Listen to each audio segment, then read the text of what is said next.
Bonjour à toutes et à tous et bienvenue dans l'univers du 7e art avec les sorties de films au Ciné Palace d'Épinal cette semaine. Et on commence tout de suite avec C'était mieux demain, une comédie de Vinciane Milleraux avec Elsa Zilberstein, Didier Bourdon et Mathilde Leborgne.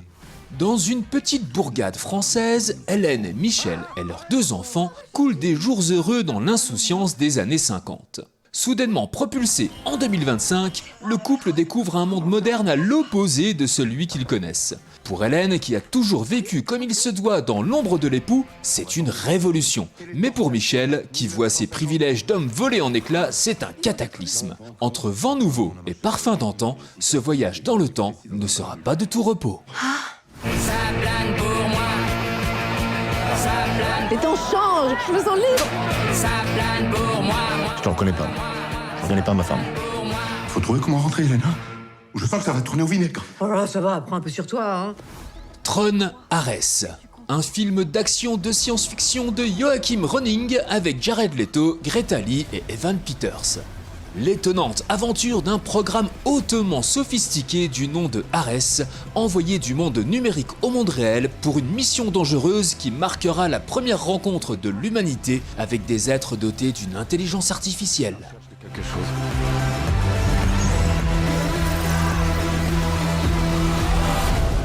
Quelque chose que je ne comprends pas.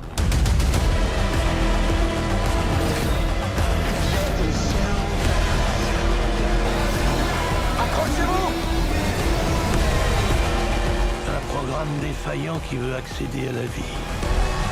Pour quelle raison? C'est juste un ressenti.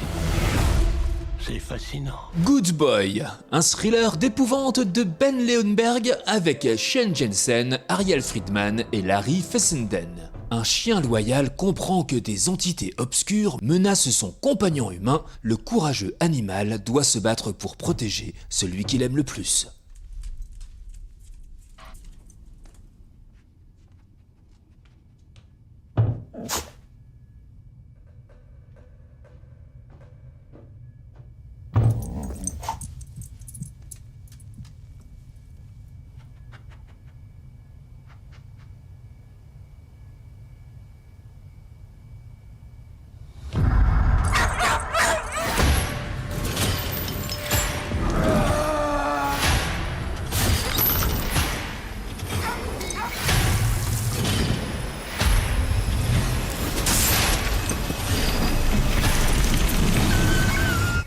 Muganga, celui qui soigne.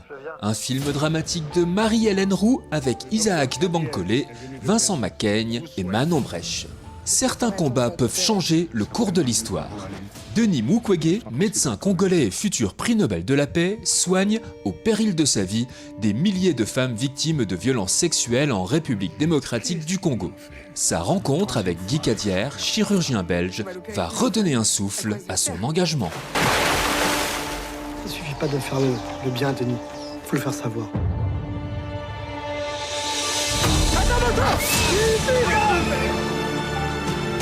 Toutes ces atrocités se déroulent autour de nous. Tout ce chaos est extrêmement lucratif. Le viol est devenu une arme à bas coût. Le corps de la femme est un champ de bataille.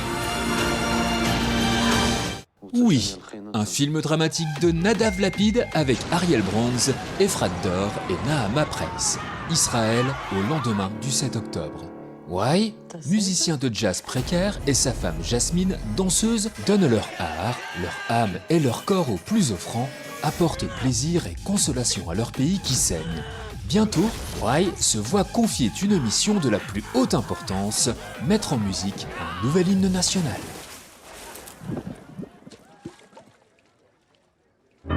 אני אגיד לך שאני במשבר אישי אומנותי מוסרי בגודל של הר בעומק של מכתש.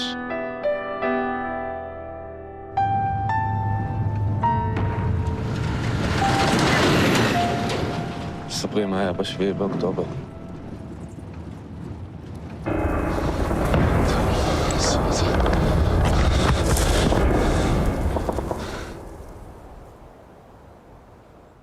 Rembrandt, un thriller dramatique de Pierre Scholler avec Camille Cotin, Romain Duris et Céleste Brunkel. Claire et Yves, physiciens de formation, travaillent dans le nucléaire depuis toujours. Lors d'une visite à la National Gallery, Claire va être bouleversée par 3 toiles de Rembrandt. Cette rencontre avec ces 3 œuvres magistrales va les changer à tout jamais. T'as connu ce genre d'être comme ça avec quelqu'un, et le matin, tu te réveilles. Il y a quelqu'un d'autre qui est à côté de toi. Le nucléaire, le climat, c'est notre métier. Ça va vous paraître paradoxal, mais vivre à Fukushima, c'est plus sûr que de vivre à Roubaix. Et si on se trompait sur les aléas climatiques? Les analyses sont tenues cachées. Claire, tu cherches quoi? Tu es en train de devenir une autre femme. Y a rien contre toi, Yves. J'aimerais te croire. Super Grand Prix, un film d'animation d'aventure familiale de Valdemar Fast. Eda rêve de devenir championne de course automobile. À l'approche du Super Grand Prix, elle saisit l'occasion de rencontrer son idole, Ed, un pilote de légende. C'est alors qu'elle décide de prendre son destin en main et de réaliser l'impossible, prendre le départ et gagner la plus grande course de sa vie. Mon rêve aurait dû rester un rêve. Non, tu pourrais devenir une championne. Montre-leur. À toi de jouer.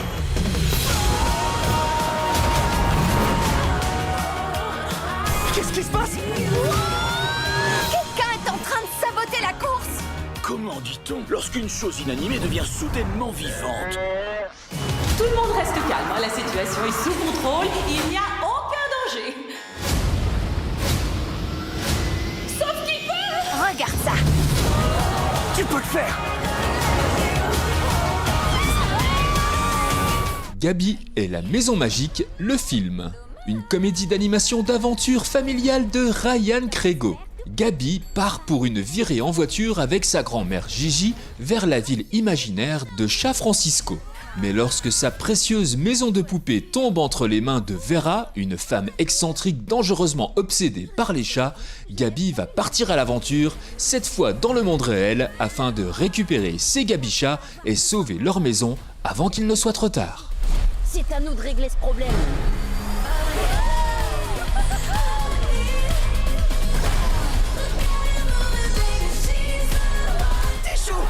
Oups là, on dirait que cette fois les petits choux sont cuits. En avant. Marlène, mon tapis de yoga. Oh, la grenouille inversée. C'est quoi ton projet? Tu cherches à dominer le monde? Bon cinéma à toutes et à tous, et à la semaine prochaine pour les nouvelles sorties ciné. Et d'ici là, n'oubliez pas... Vive le cinéma!